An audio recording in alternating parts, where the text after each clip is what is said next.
श्रीनाथादि गुरुत्रयं गणपतिं पीठत्रयं भैरवं सिद्धौघं वटुकत्रयं पदयुगं दूतीक्रमं मण्डलं वीरान्दष्टचतुष्कषष्टिनवकं वीरावली पञ्चकं श्रीमन्मालिनी मन्त्रराजसहितं वन्दे गुरोर्मण्डलम्।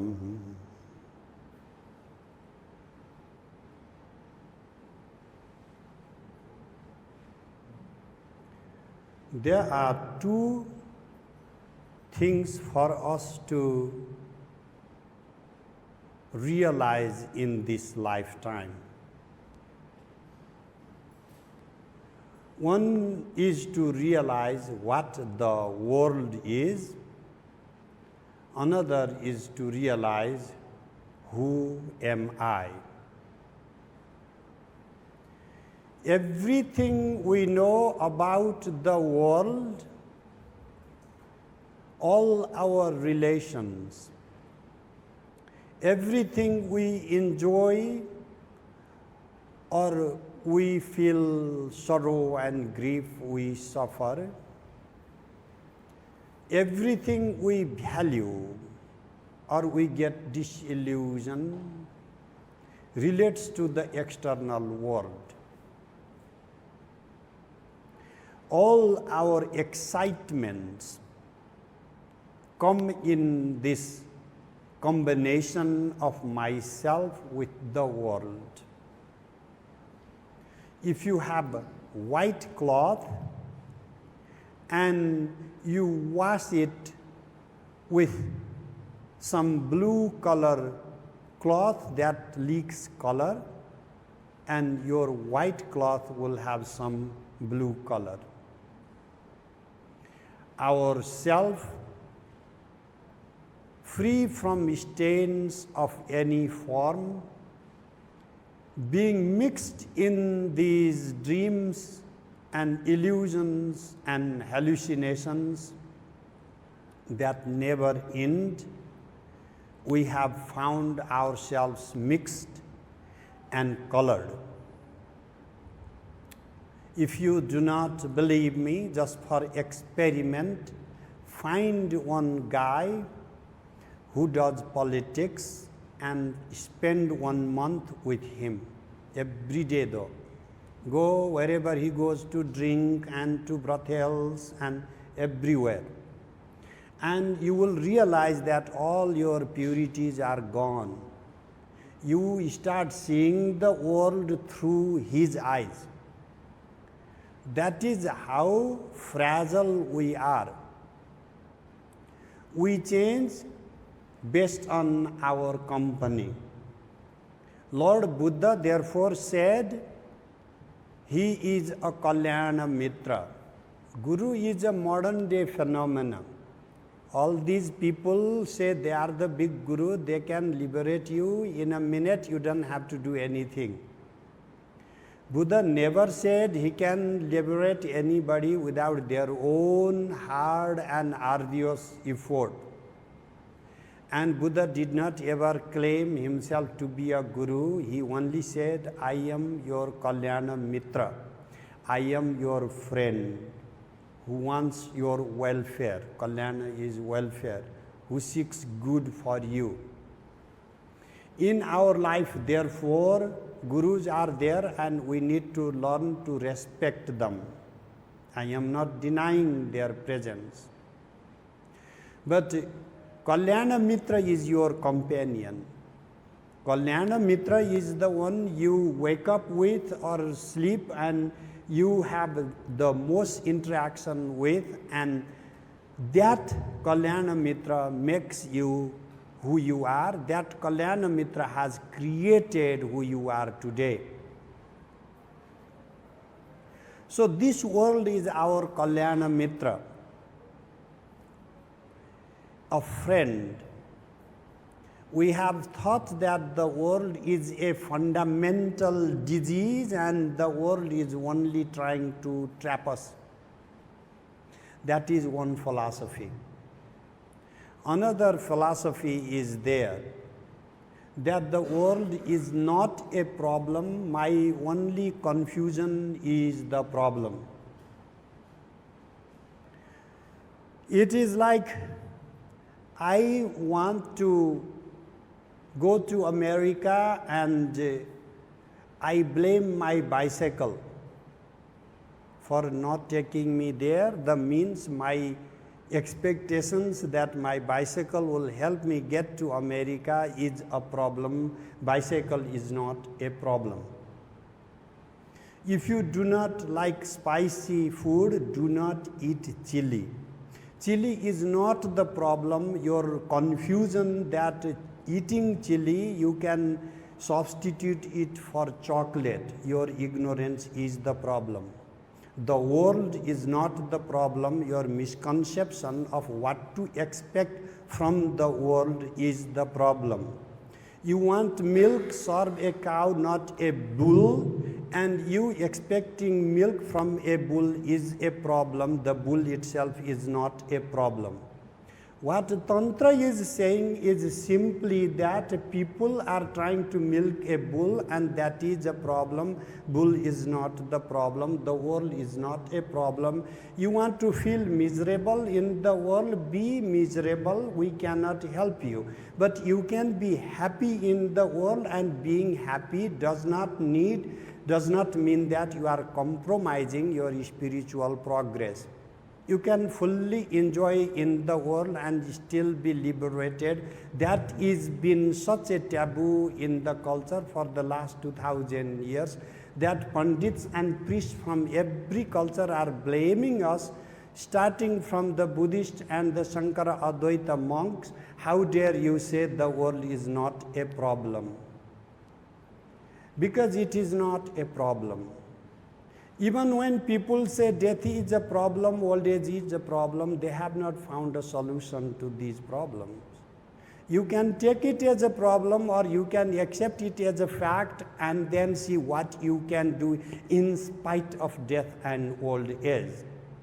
That is what Tantra is saying.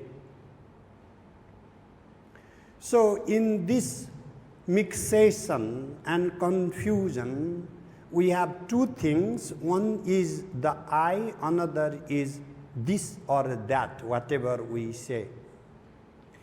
We have been told about God. We have been told about Brahman. We have been told about Shiva. I will not start on what it is to you. You have heard it many times. Everybody here has heard Sat, Chit, Ananda, Shiva, Shanta, Satyam, Shivam, Sundaram. All these vocabularies have deeply gone to the soil of India. But it is that. What is that? When you do not know somebody, you say that person. When you know somebody, then you call by name. It is like I know it is something, but I really do not know precisely what it is. Only then we call something as that. The Brahman is that. I have not experienced it. We come from the tradition of the rishis where just the knowledge given in the book, we do not call that this. We call that that. There is a two system of knowledge. One is a paroksha and another is aparoksha. Paroksha is something not given directly to my personal experience, to my sensory faculties. I have not felt it. I have not personally experienced it. That we call paroksha. Aparoksha is something that is given directly to me, to my personal domain, my personal experience. We have two things. The world, we see aparoksha, meaning I directly see, but upon investigation, even the world is not as directly given to us as we thought. The only thing that is directly given to us is ourselves. Do you know this world as directly as you know yourself? When you wake up, why do you look for where is your cell phone and where is your reading glasses and things like that? The things that are most intimate to you, even they are not directly given. One of my Vedanta teachers got paralyzed in his old age. I was having extensive conversation. He was able to speak but not able to move his body. He asked me, or in this conversation he narrated to me, I always had this problem of how to see the body as this an object, because the subject, the self, the Atman is always mixed with our body and is so difficult to separate why I am not the body. And this Vedanta Guru is telling me, now I do not feel myself incomplete. When I think of me, I do not see myself immobile. When I think of me, I am still the same person, nothing has happened to me, but look at this body. This body is separate from me. Now I can totally see this. I am separated from my body. I had not separated from my body before. In his paralyzed state, he is telling me his realization of how his self, Atman, is really separate from his body. We do not need to get to that state to understand what he was talking about.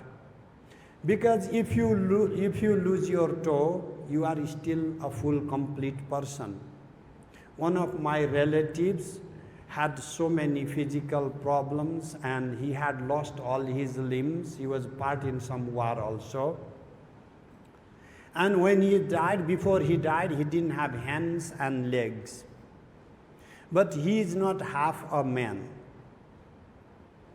So our inner being is not identical to our body.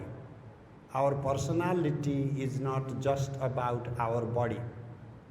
These days, everybody is focused on our body, our gender, our caste, our race, our nationality. Our self-experience, who I am, is not the body experience, not the gender experience, not the nationality experience, not the faith experience, I follow this faith, that faith. All of these identities, we say superimposed on it. What is superimposition? It is like a blue jackal.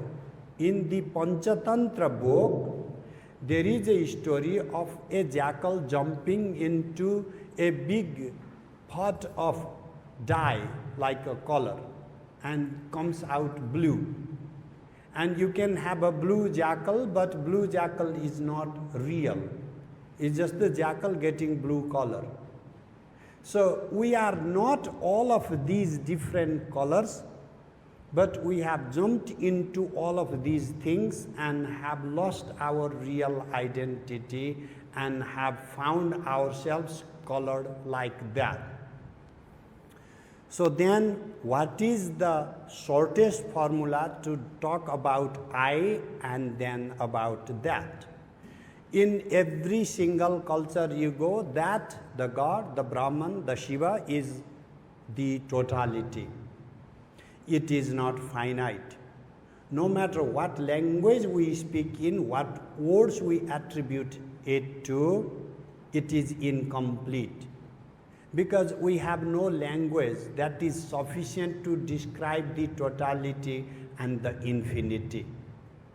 Shiva is the totality, Shiva is the infinity. And we cannot fathom it. Even the sky we see outside, and I say, I know the sky. Do I really know the sky in its totality? I see a little part of empty space and I claim to know the sky, but the sky is whatever billions of light years of expansion, and I am seeing only a little depth of it. Shiva is the one Vyoma Vyapin, the one who permeates the world, permeates the sky. How can my eyes capture and encapsulate Shiva? So the totality is full, complete, always. It can never be incomplete. And then who am I? Let us forget for a second I am that Brahman. I have not understood it. I have not realized that in every day. Let us not parrot what is written in the book. Let us be sincere about how we experience so that we can gradually make some sense about these big claims. So the first stage is my own self-experience. When I think of me, is the ego that I cannot even capture where it is. It's in my body, maybe in my head, but there is no real location to capture the ego. It is here or it is there either. But I am not totality, meaning that ego does not experience itself as the totality.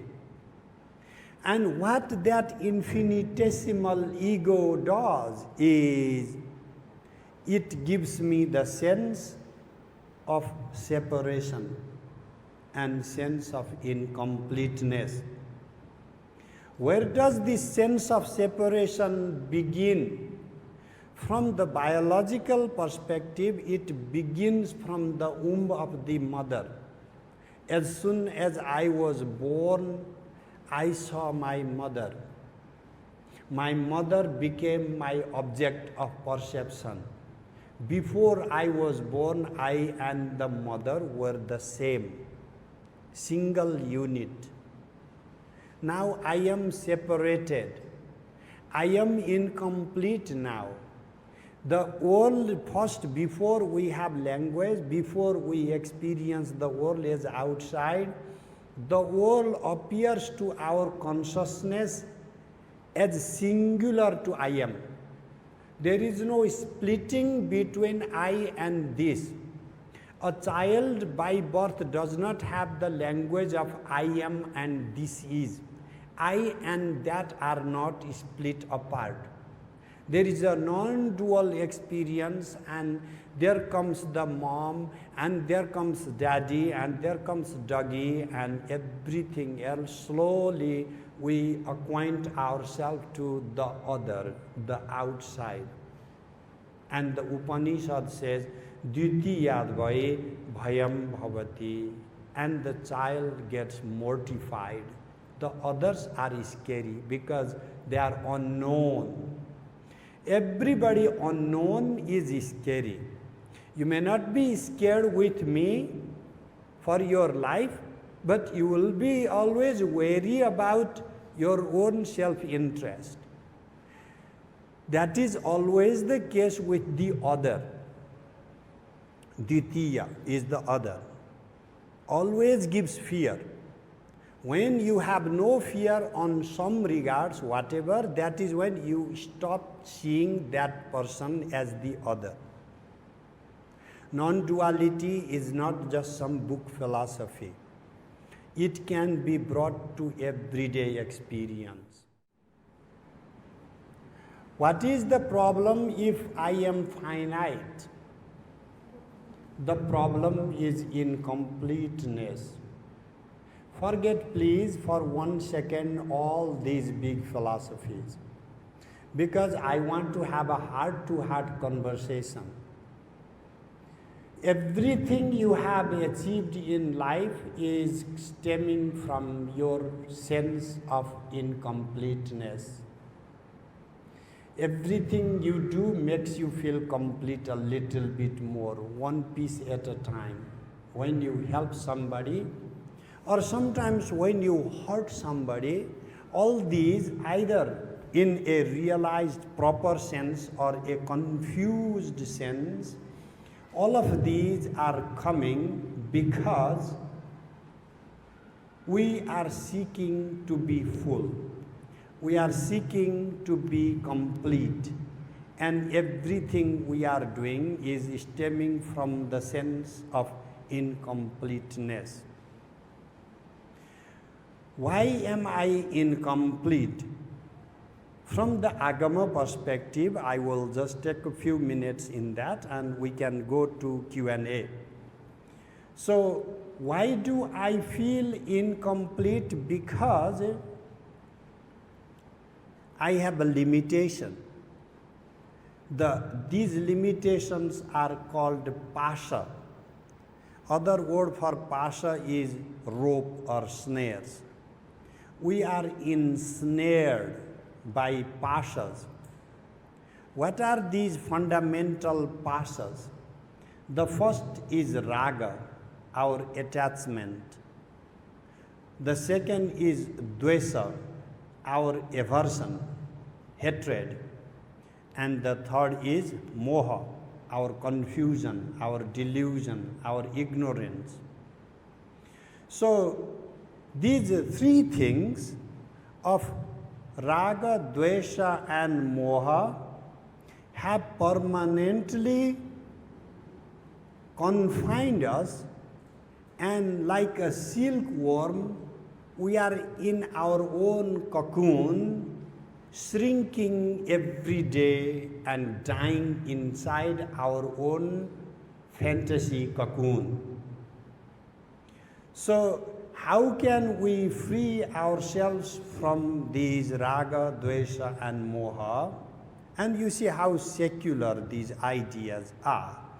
You liberate yourself from your over-attachment, free yourself from hatred. This is for everybody. There is no blind faith needed for that. And so, what happens with these three pashas, it gives us mala. Mala is a word that is like a pollutant or soil, meaning that pollutes us. Just like in my early example of a blue color, mala is a color that is coloring us, and we have started experiencing, even thinking about ourselves guided by the mala. If you have sunglasses with some blue shade, you see the world as blue. That is what is happening with us. We are seeing the world with the shades of our mala. What is the first mala? The first mala we call Ādava mala, meaning our finitude, our limitation. Everybody experiences herself as incomplete, anu, limited. And our limitations about ourselves causes so many problems. We impose that limitation onto others and also to the world. And because of us imposing these limitations about ourselves and the world, we are fragmented pieces. If the entirety of the Shiva and me were to be considered a single mirror, now we are these little fragmented pieces. Everything is reflecting something, but nothing is giving the total picture. We have a little bit of joy here, little bit of fun here, little bit of bitterness here, never anything complete. Because this fragmented piece of a glass can never reflect the totality.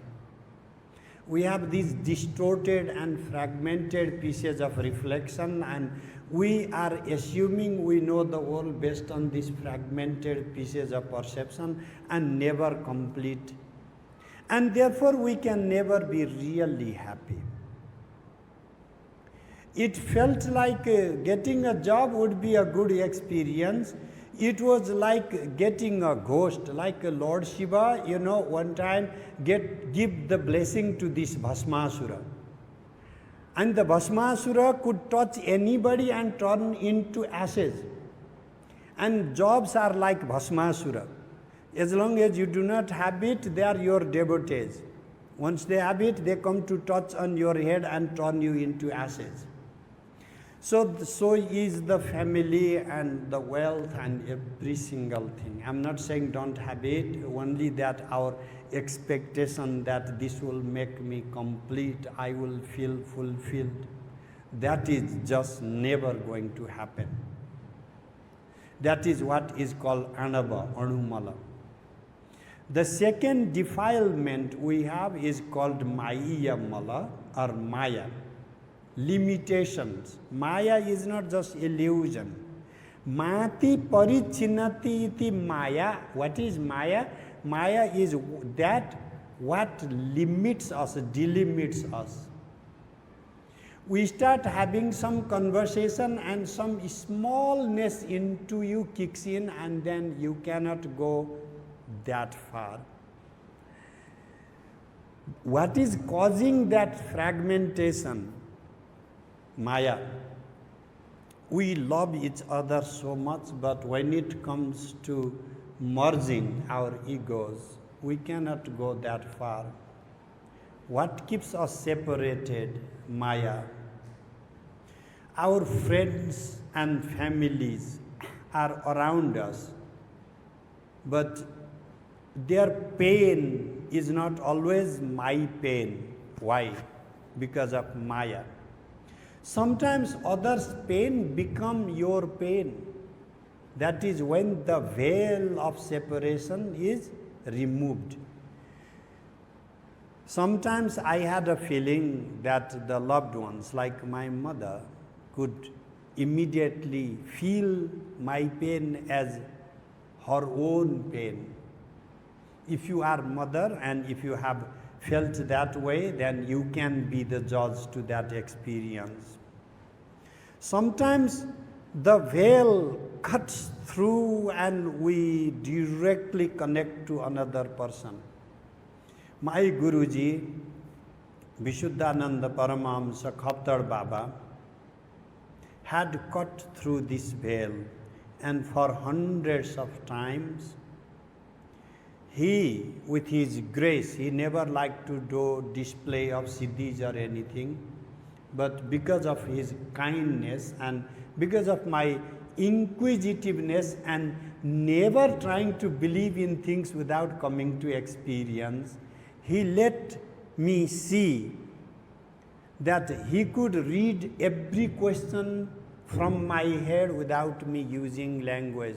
Not the questions like Babaji, what is world, or whatever random common questions, but very technical questions, even if I am having some equations in my head. It was a wonder. He was first a scientist before becoming a yogi. Therefore, he loved this suspicious boy that I was, that had a tremendous faith, but would not buy a thing without experiencing it firsthand. And that is where I realized that this oneness is not just a story. This oneness is the reality. What is keeping us separated from each other? Maya. Imagine if this Maya were not to split us apart, we would never be happy in hurting others. We could not imagine the suffering and the hunger of the others as not being our own. Our world would be very different. Let us not go too far of a total dissolution of this veil of Maya. Even if we take a little bit of the drug of this non-duality, tiny bit of experience, just occasional, once in a lifetime experience, even that will give us a very different perspective about the world and my duty in the world. We do not need to be in that non-dual state all the time. One single experience and our attitude towards the world changes forever. The final veil, final defilement is called karma, mala. Our karmas, our actions, and that give us this delimitation in the form of the body. Based on the type of karmas, we get our bodies. Whatever particular karmas we love to do, we get our bodies accordingly. And we continue in the chain of changing flux of our body from one to the next based on our own afflictions and attachments, males and females, humans and animals, all the different anticipations among the humans. Some love to drink, some love to study and do yoga. All these different attitudes are already coming from childhood. Some kids are smart, some are slow. As a teacher, I started with the conviction that I can pick up the lowest of the slow kid in the class and will turn him into the smartest. You know, that is a good idealism, but not a practical thing. As a teacher, we had to accept the fact that I will do my best to educate everybody, but still I have limits. I cannot make everybody as equally intelligent. I can only try to teach the best I can. So these differences are inborn, and these differences are also culturally woven. These are both. People are debating today to what extent biology determines and to what extent culture determines these things. I am saying both these things, our biology and our culture, determine how far or what particular things we want to do. And sometimes our karmas are flowing in one direction and we choose to do something else in another direction. And we get into a turmoil that leads to mental problems.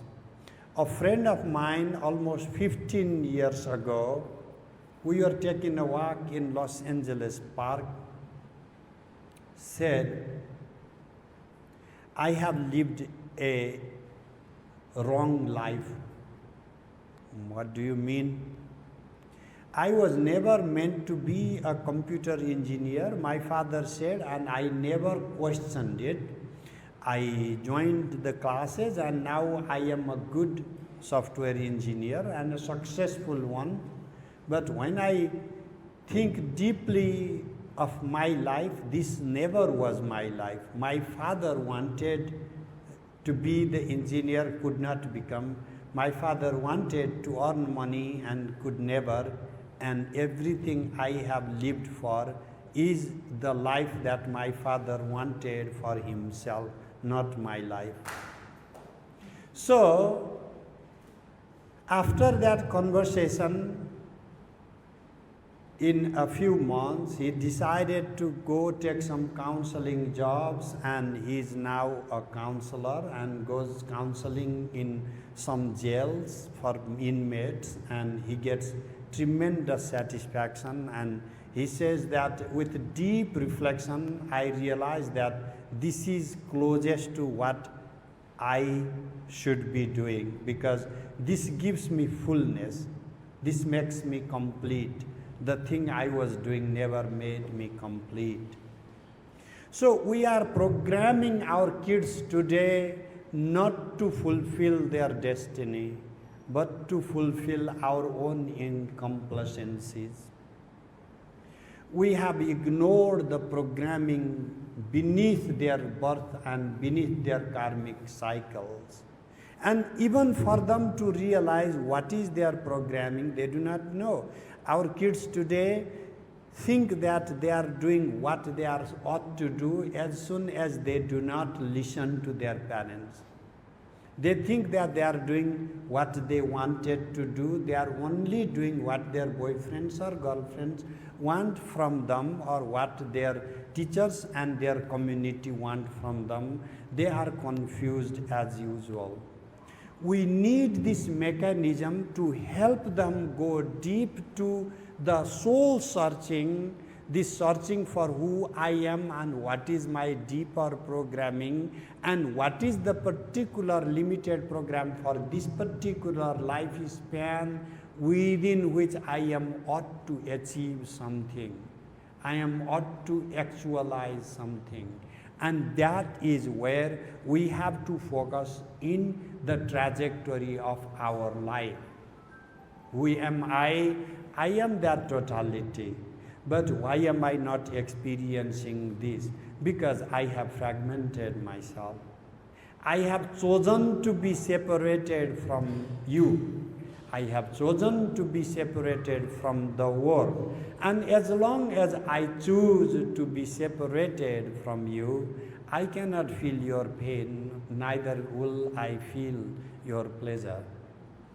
We may have the same heart, seeking to feel complete and not to be lonely, not to be isolated, not to be in the jungle called world.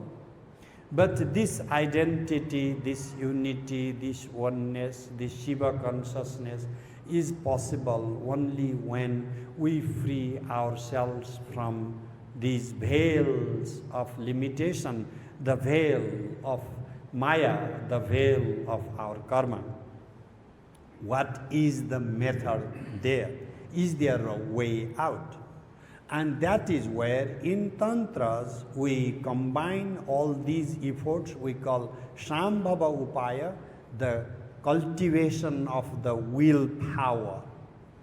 Because again, willpower is a secular thing. Why are our kids failing in the school? Why some of these most talented kids not doing what they could achieve? Why am I not pushing myself to do anything in life? There is no will.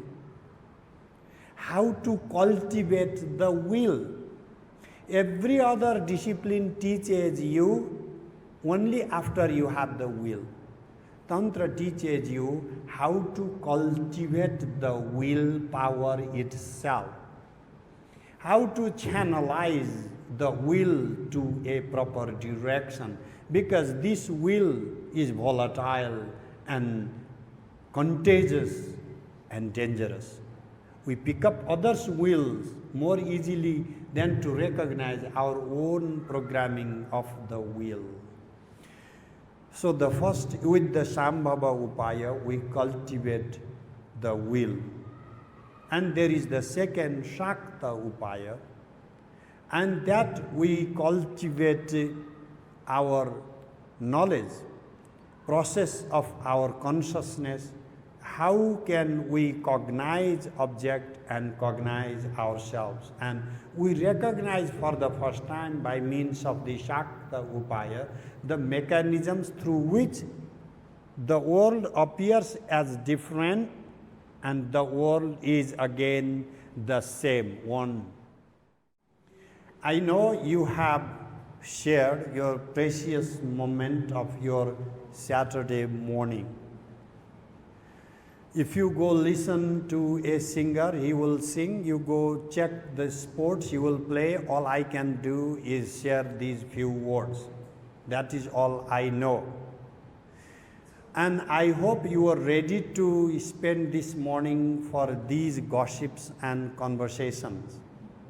So ultimately there is this Adava Upaya, meaning everything we can do physically. Everything we can do by images and mantras.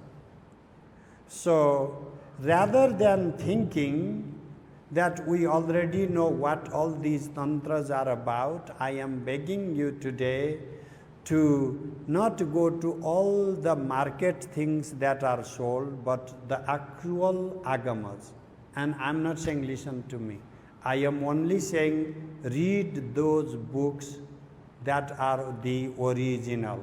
Stop listening to these broadcasts in the market in the name of Tantra. They are delusional. And so, my hope is that we can actually have a global home of a Gurukula for the next generation to learn these things from, if we have Vedanta as a global home today, with all due respect to the Swamis who have been promoting Vedanta to the world, I think that these ideas should also be promoted. For my own simple reason that I have met so many die-hard Vedanta people in life who live in denial. They are still obsessed with their money, they are attached with their family, and they want all the success in the life that they can, and which they should. But they constantly keep telling themselves and to us that this is, I don't care for money, I don't care for my house, but really that is all they care for. So spiritual journey should not start from self-deception. If you are a con man, you can con somebody, but you cannot con the God. If spiritual journey is about the journey towards God, it should start from sincerity, humility, and the truth. And all our denials for the pleasure in life has been grounded on deception.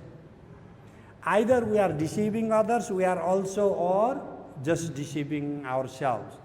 Tantra, the biggest crime of Tantra is to speak out loud that we can stand on the truth and make our spiritual progress, not by self-deception or other deception, but on the facts of the matter, and rise by means of self-reflection. That is where I would like to stop. We can have the Q&A. Okay, yes, sir. Acharya Ji, you said that all of us are searching for fulfillment. Yeah. And you said that Tantra is one way of obtaining this fulfillment. Is that right? Correct. So you mean like how is it possible? Yes. Okay, sure. So let us start giving the small contrast between Vedanta and Tantra in how Tantra says it gives you fulfillment. I've given this example many times. Tantra is not saying this world is complete, but all our conceptions of fulfillment come from this world. I like sweet taste. And then Vedanta says sweetness is illusion. What I am saying, what Tantra is saying, is there is more to savoring the sweet than your taste buds can. Take this experience, elevate your sensory experience to the extreme that you can actually be absorbed if you have found some of the most delicious chocolates or some really good ice cream. And you have enjoyed the taste long gone, sweetness gone, but you are still feeling that good of, chewing after chewing. And Vedanta said all these things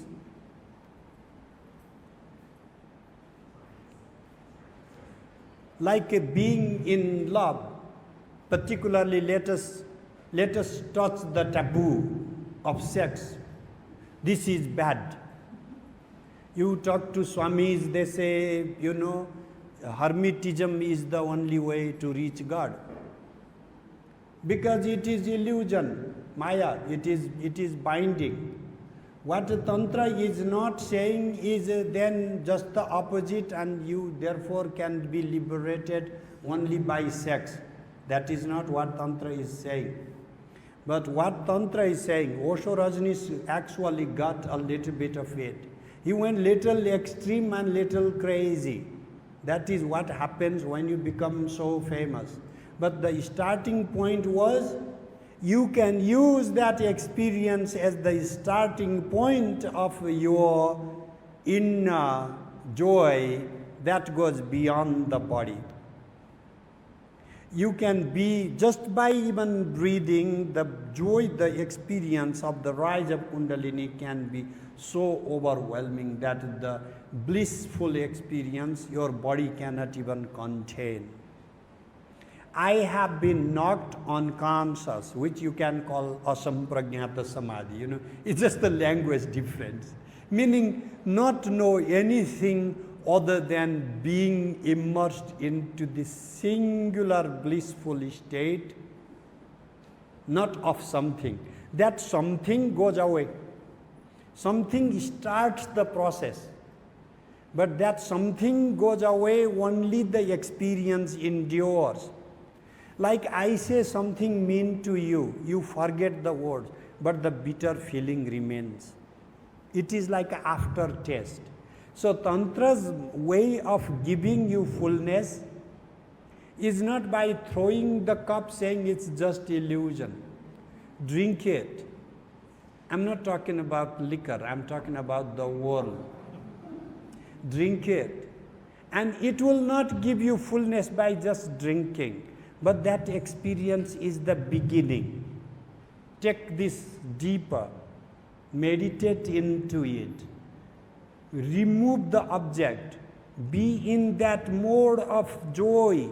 Take it deep into yourself. Prolong it. There will be no separation of yourself and that experience. That is how Tantra is saying that you can take the world as an instrument to recognize your fullness.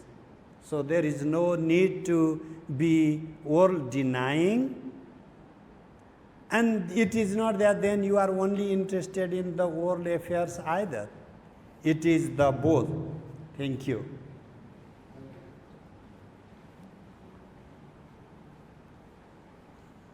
Yeah, Namaste, Acharya Ji.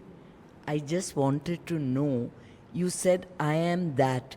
To get into that, I am that, we have to go inwards.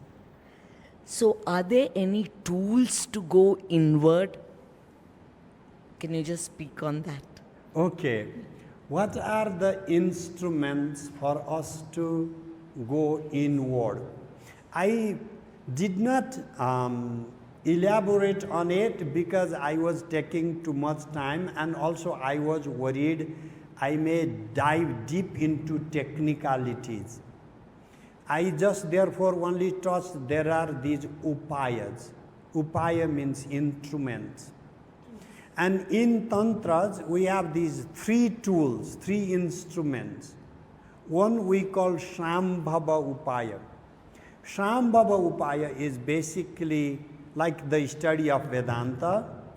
You immerse into this philosophical realization of the oneness. And when you intuitively reflect upon your true nature, everything else dissolves, and that is when your will expands. But it is not common to everybody. People like Ramana Maharshi got their realization not by doing every single gymnastics. But that does not mean that one of my students is like that. He has idealized Ramana and he believes that he will have that realization without doing anything because Ramana had it. I keep telling him, Ramana is Ramana and you are you. So some people get that sudden realization. We cannot question why he should be lucky. Some people got it, you can't do anything about it. The second is the Shakta Upaya. In the Shakta Upaya, what we teach is how to process images from external to internal horizons of consciousness. Like I am aware of my glasses, reading glasses. The glass appears outside.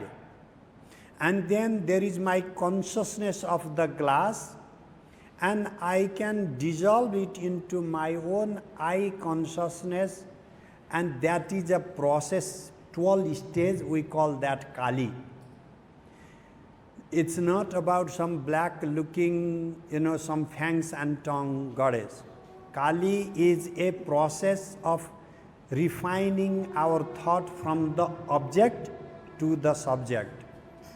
And what I am saying are meticulously described in Shastras. For our times, we can read Tantra Sara by Abhinava Gupta or Tantra Loka by Abhinava Gupta. Easy books now translated into English also.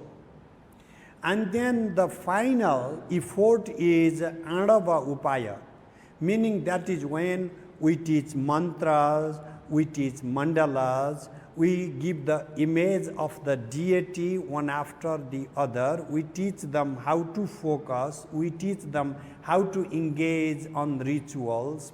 We also got our first publication of Vimarsha's book. This book was handed down by Brahmananda Saraswati to Vidyaranya Swami, and Vidyaranya Swami handed down it to my Guruji and him to me. It was published one time in Haridwar, only for some 100 people interested in practice. Times are changing. I thought we need to make it more widely available.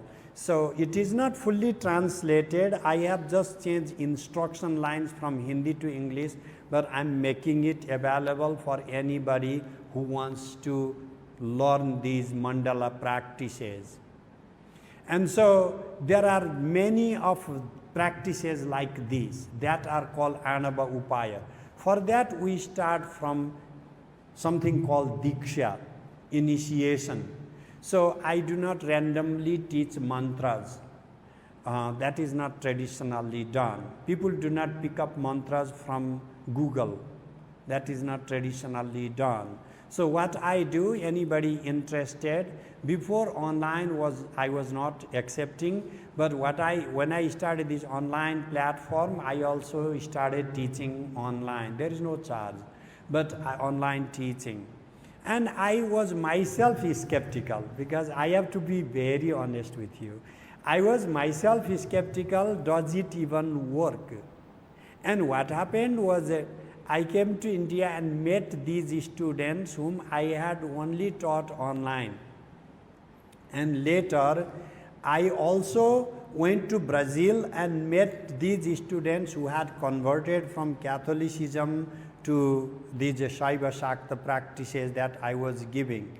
And I could see the difference in their life. I could see their dedication in their eyes and in their lifestyle. I could see how we could be instrumental to bringing change in people's lives, even though we are thousands of miles apart. So that is when I started doing these online mantra sessions that we call Diksha. And people sit and do japa. We call this mantra recitation. Mantra recitation, we start from outside. First the sound we hear, but then we take it into heart, and then we just only see like these phonemes being articulated, not with our tongue, but our mind only. That is how we train to take it deeper and deeper into particular thought, and we process images and we process thoughts. We refine one image after the next. We make simple images more complex images, we animate them. Animation means, like first is a poster photo, but then we imagine it to be real deity sitting next to us, animation. And then we create a different reality, we transform person's subjective experience. So these Shambhava, Shakta, Andava Upayas are extensively discussed in the particular type of tantras that I endorse. I am not saying every tantra book you pick up are just going to teach you that. There are many tantra books particularly promoted in the market that are about all the small games of hypnotism and all kinds of black magic thing. That is not what I am teaching ever, and I am not interested in those things either. So these are the methods are there, but for this we need more sessions like this. Thank you so much.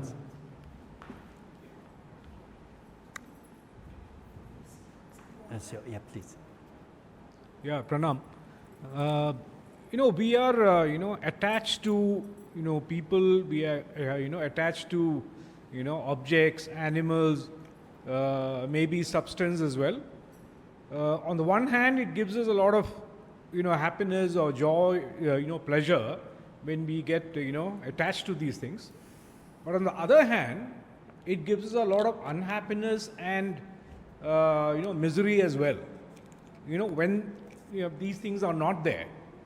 So is there any tantric practice which can make us very, neutral, or maybe having a certain sense of a detached kind of attachment? What would be a detached attachment is again two types of teachings. Do not be attached to anybody. I have started teaching the converse way. Because when I was growing up, anything that happened to one member of the community happened to everybody. Let me start from one small experience. Our barn house was our Gurukula. We had cattle on the ground floor, and then up they had made 6-7 rooms, and that was for the students. One day in the morning, like maybe 9, I went to my regular school, and I was going regular school plus the house school, right? And the barn house school was all right. My father was teaching there.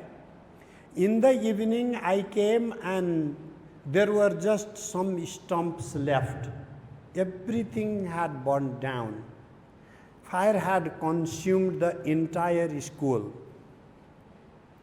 For a week or two, we had like a little shade, something. I went to main house actually, because that was just a barn house, and 1 hour away was our main house. So I didn't stay there. So the story, what happened, one morning, it was still like not even proper dawn, and I started hearing some sounds. I woke up, and then the entire village was coming to our house.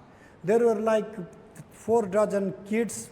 We were running and playing everything, and then there were these males and females separated into groups, and all the males left in an hour or so, and then the females started digging all the mud, and then I still had no idea what was going on. In 3 hours or so, we saw all the male parties with timbers, and then in that very day, before the end, the main structure of our barn house school was erected. The second day, all the people camped there. The entire village was one family. Around the afternoon, like 2 dozen women were cooking, and everybody, they had even brought their mridang, and they were dancing and playing, and it was some type of picnic, and then nobody charged nothing. It was a school, little better the next day. Everything was felt in that community of cohesiveness.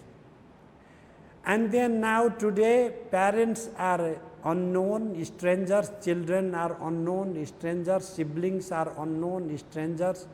Nobody cares for anything, and I don't call this realization.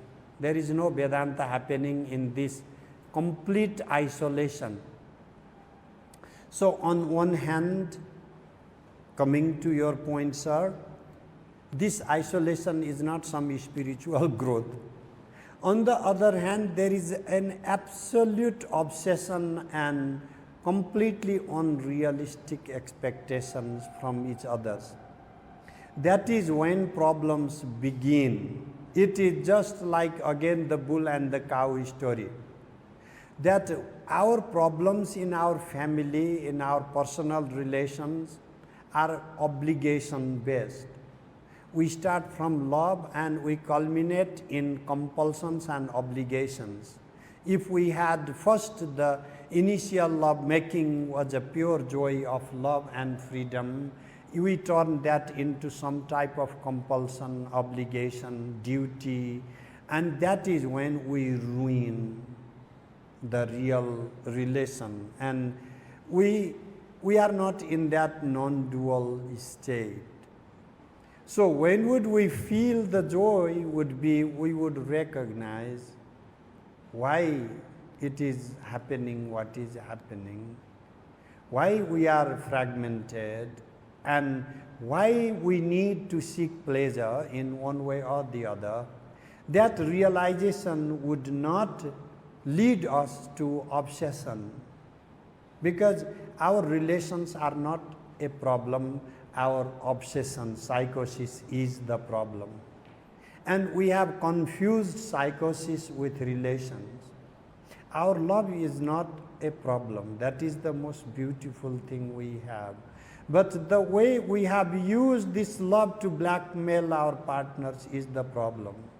And the way we want them to sacrifice their interests for the sake of our personal interests is the problem. Therefore, we have misled our human relations that could be divine within us and turn it into some demonic obsession, and that is the problem. Thank you, sir. No, so what is the solution to getting out of this? Of the relations? No. Of the interest on other things. What was his question was that? Okay. So how can we resolve our interest on other things? I am very much interested in things. So I do not know if I even have the answer, but let me be sincere, at the same time try to solve this problem like two answer seekers. Rather than someone who has all the ready-made answers, you and I can investigate into this. And let us start from what type of problems we are talking about, because if we analyze deep, we will see the first thing, our problems start from not having what we need to exist. Is food my obsession? No. But then some people take food to the level of obsession. We were talking about a student kid who has this food obsession that we are worried could turn him into some health risk. Food is a good thing. Without food, we don't survive. But that very food we take to obsession, we kill ourselves. Let us make this food as an example of everything else in the world. There is nothing wrong in having a house that gives you safety. But then that house becomes a problem. I have some friends who boast about their 12 Audis collected in their garage. That is called obsession, and that is a problem. But having a car in today's world is not a problem.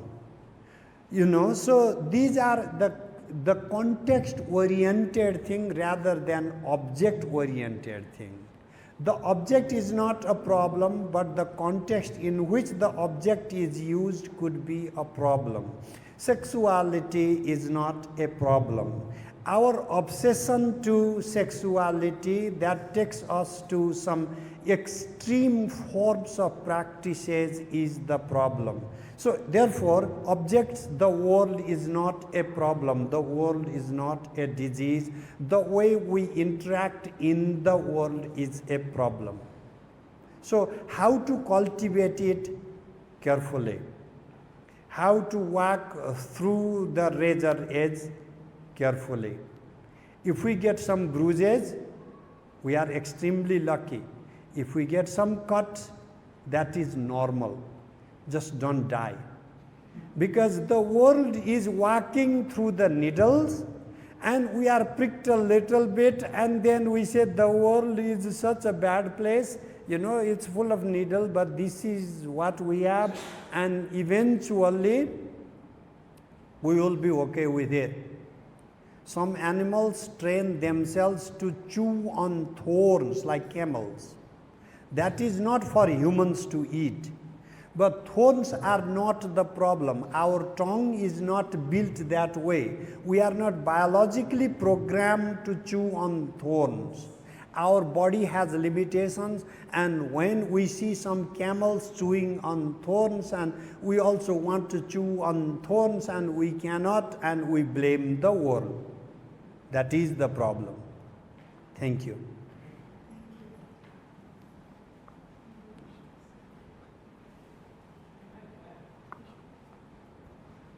Acharya Ji, I know you don't have a magic wand, but how do you subdue ego?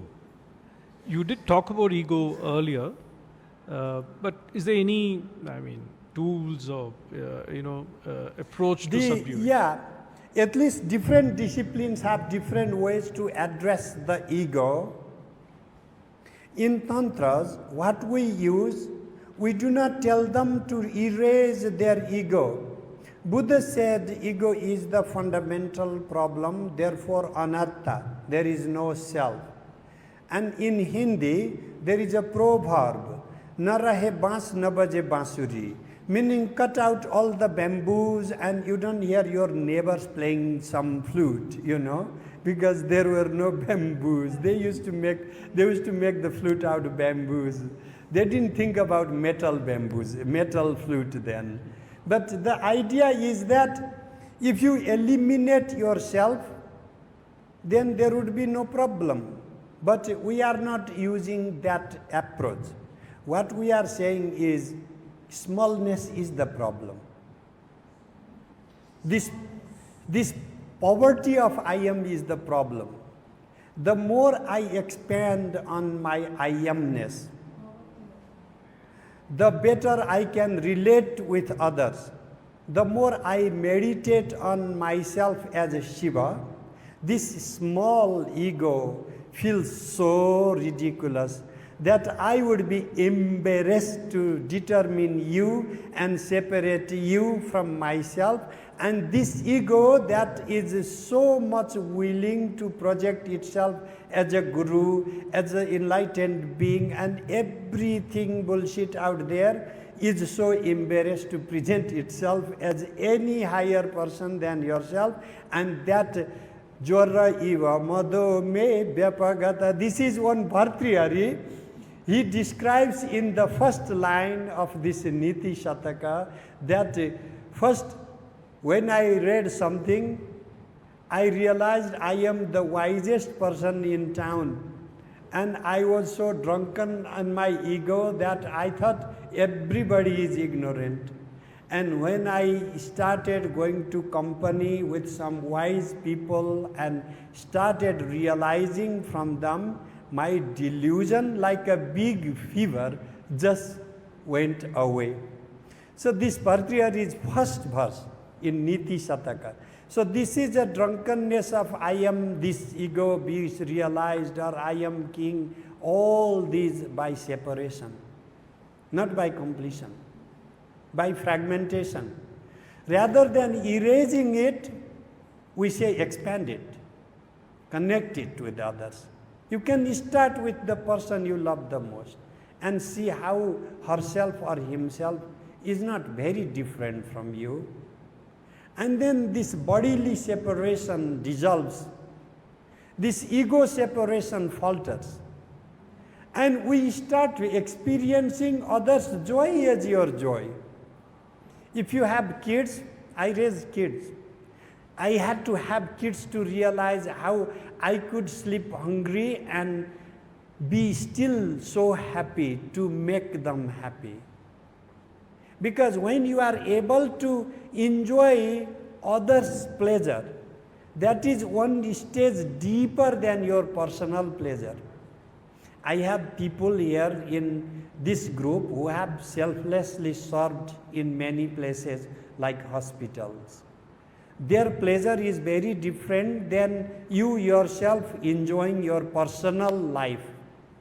Because that is when they learn to deepen their joy, their fulfillment. Their fulfillment comes from others' joy, others' happiness. When you learn this trick, the life becomes so beautiful that you may be sacrificing your personal interest, but you are more happy than ever.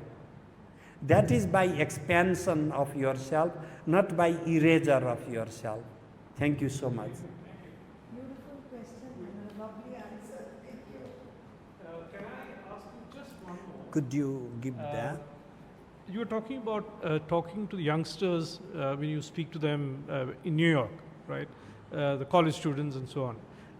What is the larger message to the youth of this world? Youth today are not very different from youth yesterday that we were. We were also misguided. We also sought pleasure in things that were not lasting too long. And we were also given all these false ideas in the school, by the parents, by the community, of what makes us full. And we were made more mechanical actually, because our parents felt the need that we would need to be very successful, and we were not given the other mechanisms of what would make me feel complete. We created a generation of civilization that is so fragmented and seeking completeness outside, never seeking happiness within. And this would be a message to this new generation: do not be like us. Because today we should have the mechanism to give you two different educations that you need. The education about the world that would make you successful in the world, not a loser. Powerful, if you want to run business, run the business. Want to be doctor, become the doctor, but do not ever believe that this is going to make you feel complete. And I wish we had that education since the beginning of the time, that the realization of the self is also equally important and should be integral to our education since the beginning of our life journey. And we thought that we teach our kids mathematics and they become engineers and doctors and they will be complete. We did not realize that they still would have to have this deeper realization of who they are, and that would have given this completeness. So therefore, my own appeal is twofold education: the education of the world and the education of or about themselves. Not themselves the way they are conditioned by their family, conditioned by their culture, but whatever is deeper within them, they should be free to explore on their own, in their own introspection or meditation. And we owe this much to them for the next generation, that they should have the freedom to seek their inner programming and to actualize this in their own lifetime. Thank you so much. I apologize. I don't agree with you. Today's world, that luxury of letting a child do what he wants, it is a luxury. Usko, you have to guide him. It is very unfortunate, but the world is very harsh. You leave the child to himself, and it is not always successful. How to educate a child? No, I am talking of the economic or parameters. Usko, you have to guide him to where he can be successful. No. Yes, I have never rejected that, sir. I agree with you. I would not say let us bring them and make them monk. Let me go back to my own life. Sir. Suppose a child says, I want to career in singing, I would actively discourage him. Because it is such a viciously competitive field. Yeah. The chance of his succeeding would be practically it's okay. Amma, it's okay. Okay, let me have my response then. Sir, can I have my position? Okay. Let me, rather than responding to your question, please allow me to share my own life story. I was living in Banaras in Shankara's monastery in Dakshinamurti Math. I never thought I would get married. I was being prepared to become a monk in the order of Shankaracharya. And if you live in ashrams for a decade, you realize ashrams inside out. I am not discrediting the value of ashram life, but I came to the realization that this is not for me. And then I walked out of that, got married, jobless, and in the street. I was not given any equipment. I never was trained to actually realize the world, the politics, the business, nothing. I was only trained in Vedanta.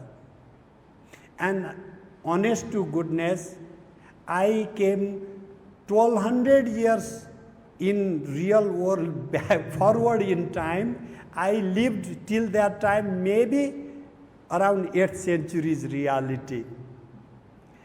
And so, my point is, I had to face that harsh reality personally. And I totally value of why today me collecting, like when my dream is a Gurukula. But that Gurukula is not to make some kids recite some books and become jobless tomorrow. I am thinking of co-education. Both, that is what I mean. Having if a kid, we are anyway done, I think. If a kid is interested in music, I would, let's have this disagreement. I would actually encourage him, because I have some college kids who are absolutely interested in music. But what I tell them, as if not my job as a university teacher, but in our Gurukula, we speak little more, we take personally. And what I volunteer is, you should never be discouraged with this thing, but maybe if you learn some programming language or something, you might even be able to buy your bread, and tomorrow your parents also may be not so disappointed. And then this way, I have personally been able to persuade these kids who are dedicated to learn only one thing. I'm going to just do painting. In America, you find all those kids. They keep painting all their life, nobody buys the painting, okay? And then at one point you feel shattered. But let them make amazing paintings, but tell them this is not the only thing. You need to learn two things. One, your souls, whatever you wanted to do, but another is how are you going to survive and be successful in this world. So I agree with you that the reality is harsh and they have to wake up to their financial responsibility.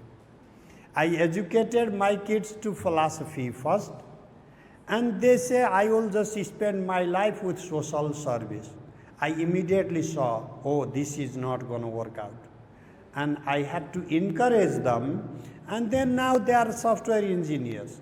And then I think that went to the another extreme and I may have lost. But eventually I have to hope that I have given them one extreme and the other, and it is their choice to make the life whatever they want. It is just hope we can have. But in terms of education, my conviction is that there are these two poles of education. The education of the world that should make us successful, and the education about the self that should make us wise. Thank you. Om Purnamadaha Purnamidam Purnat Purnamudachyate Purnasya Purnamadaya Purnameva Vasishyate. Om Shanti Shanti Shanti.